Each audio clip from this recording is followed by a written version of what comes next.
clearly people feel like there's something massively broken. The government's saying there's something broken about the asylum system, and it does seem like there are many aspects of it that are broken. I think, like we are seeing, really high levels of kind of both legal immigration and also asylum seekers coming to the UK. I mean, I think kind of really interesting aspect of it is like, obviously, we had Brexit in, people voted for Brexit in 2016. A huge part of that was kind of to take control of our broad borders, to kind of generally take control of the amount of people coming into the country. What's actually happened since Brexit is effectively the exact opposite. We've seen more immigration to the country than we previously had.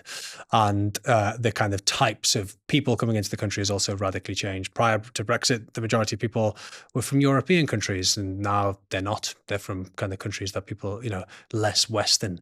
So I think, there's this general sense that like people's voices haven't been heard. What they voted for, they kind of say that they thought they were kind of making some kind of, decision on the future and the direction of Britain. Clearly, people feel as though, I think there's like kind of two elements to it. I think one is that people feel as though asylum seekers are being given opportunities they're not. They're being given kind of housing that they're not. Public funding is going towards kind of making asylum seekers, giving them accommodation in hotels or in kind of private accommodation.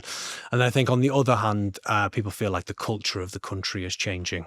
And I think the kind of two things that always get kind of conflated in this are legal immigration and asylum seeking, which is completely separate things, but they get kind of band together.